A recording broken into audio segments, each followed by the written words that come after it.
জীবন আসবে না। কমিউনিস্ট পার্টির পরিসমাপ্তি ভারতীয় জনতা পার্টি আর নরেন্দ্র মোদী অমিত শাহ ভারতবর্ষের কোন প্রান্তে কমিউনিস্টের বাতি পর্যন্ত রাখবো না। কারণ কমিউনিস্টরা হচ্ছে সবচেয়ে বড় দেশদ্রোহী মানসিকতা সম্পন্ন রাজনৈতিক দল।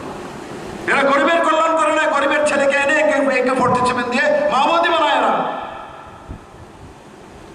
গরিবের কল্যাণ হলে গরিবের ছেলেকে ডাক্তার, ইঞ্জিনিয়ারিং, তার মধ্যে রোজগারের ব্যবস্থা করো, তার হাতে বন্দুক তুলে দেবে, AK-47 তুলে দেবে। এখানে কোন মা বাবা আছে তার ছেলের হাতে AK-47 তুলে দেবে? তার রোজগার নেই তার জন্য। এই কমিউনিস্টরাই তো মাওবাদী, CPI-ML। একসময় পুরো দেশের মধ্যে মাওবাদী সৃষ্টি করেছিল।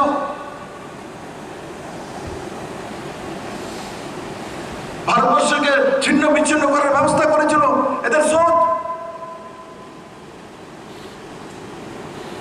আমি সবসময় বলি, এরা ভারতীয় রীতিনীতিকে মানে না। এরা এত কুকল্যাণ করেছে। 2018-তে আমরা পরিশ্রম করেছি, তার জন্য সত্তা এসেছে এমন না। দিবর্ষের মায়ের আশীর্বাদ আর মানুষের বদুয়া লেগেছে এদের উপরে। কারণ কি? এরা ভারতীয় সংস্কৃতিকে মানে না। বাবা মা যে জন্ম দিয়েছে, আমাদের কৃষ্টি সংস্কৃতি, মৃত্যুর পর শ্রাদ্ধ করতে হয়, মাথা মুন্ডন করতে হয়। এরা মাথা মুন্ডন পর্যন্ত করতো না, শ্রাদ্ধ পর্যন্ত করতো না। তার জন্য 2018-তে 37 লক্ষ ত্রিপুরাবাসী তাদের মুন্ডন করিয়েছে, শ্রাদ্ধ করিয়েছে। ভারতীয় জনতা পার্টির একক সংখ্যাগরিষ্ঠ সরকার তরিকের হলে ভারতের কৃষ্টি সংস্কৃতি ব্যবস্থা সনাতনকে মানতে হবে। যাদের ভালো লাগে না তাদের জন্য রাস্তা খোলা আছে।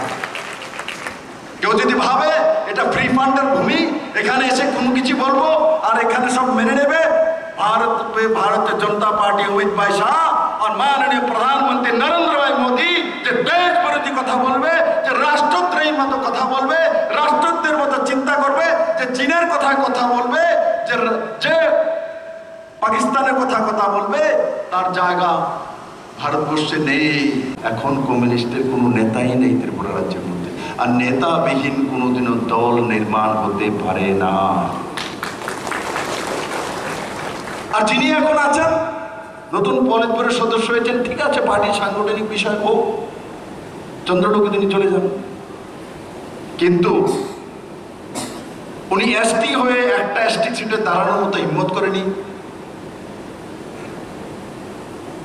শান্তিরবাজারে দাঁড়ানোর হিম্মত নেই, জোড়াবাড়িতে দাঁড়ানোর হিম্মত নেই, মনুতে দাঁড়ানোর হিম্মত নেই, গিয়ে নন